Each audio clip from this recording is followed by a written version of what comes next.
Good morning, boys and girls. I know that you're in the auditorium. I'm here in our beautiful church. And today we are listening to a story about 10 young women, 10 college girls who have a friend who's a boy who's coming in from out of town. He's coming in from out of town and he's coming in to get married. He's coming back home to get married. And the 10 girls are very excited for him.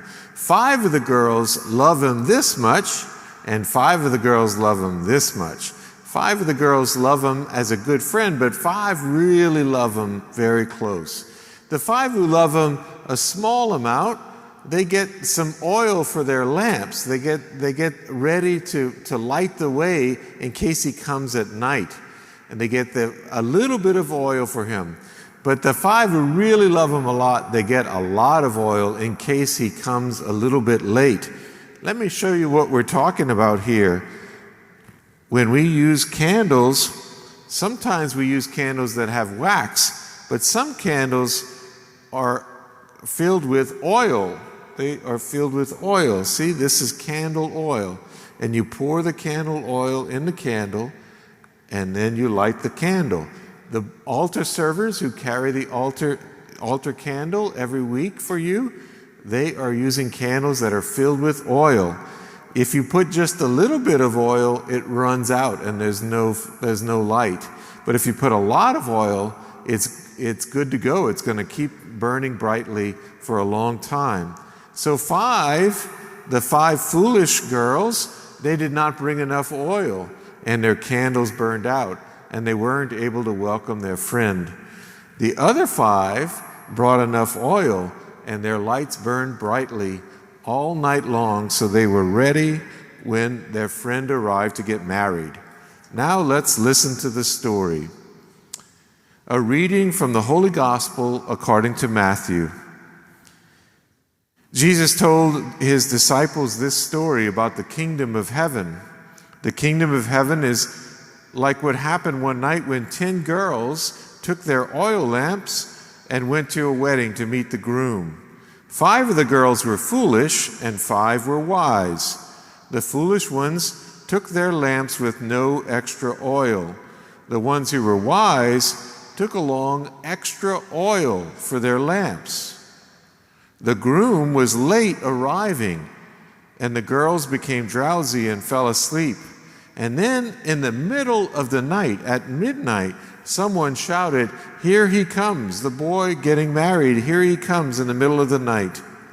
When the girls got up and started to get their lamps ready, the foolish ones said to the others, "We don't have any more oil left. Give us some of your oil." But the wise girls said, "There is not enough." So the foolish girls had to go back into town to buy some more oil. And then the groom arrived, and the groom, the boy, came into the house using the light that was shown by the girls who were wise, who had enough oil. Then they locked the door, and the girls who did not have enough oil were not able to get into the house. The Gospel of the Lord. Praise to you, Lord Jesus Christ. Boys and girls, I want to tell you about a very special feature here in the church, and every time you go to a Catholic church, you'll see this same feature. You'll see this same thing in every Catholic church in the whole world. And I don't think I've ever pointed it out to you. It's a very remarkable thing. Every church has something called the sanctuary lamp. The sanctuary lamp. It's a special candle that burns all the time, 24 hours a day, 7 days a week, 365 days a year. The candle burns all the time. I'm going to show you that special candle right now. Here is our special sanctuary lamp. And if you look up above, you see it burning over at the top. I'm going to show you just how we pull it down so that we can keep it lit. When the candle burns out, we pull it this way. It's a little bit hard to do. You ready? Here we go.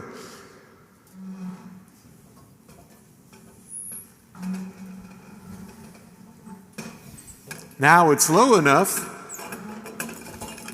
for us to change the light in the candle. So, when we light the candle, this is how we light it.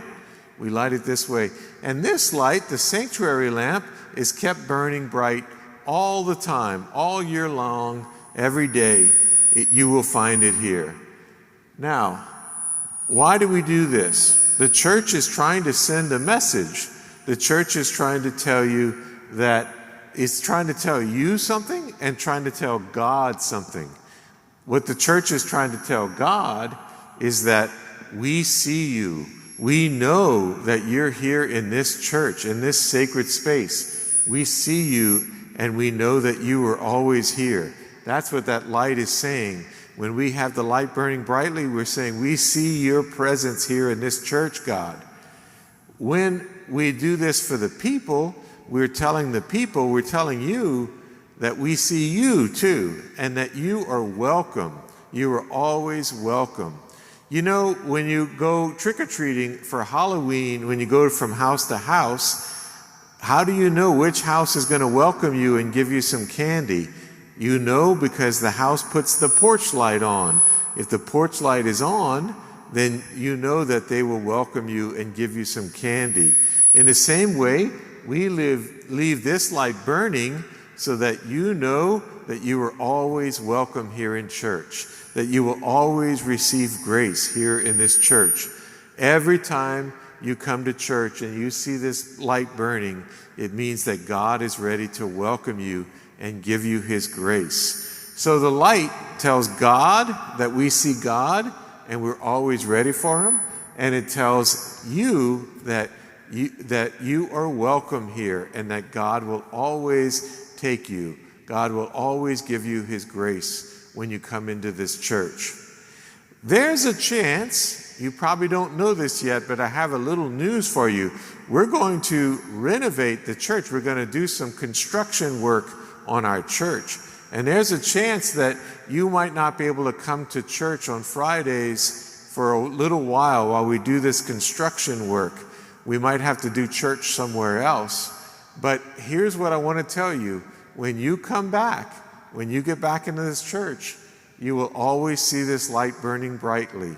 You can always come. Even when you go to high school, after you graduate from Holy Name, when you come back from high school, when you come back from college, even when you become an old man and an old woman, you can come back and you'll see the light burning brightly for you to tell you that you are welcome here in this church and that we see God, that God is here in the church.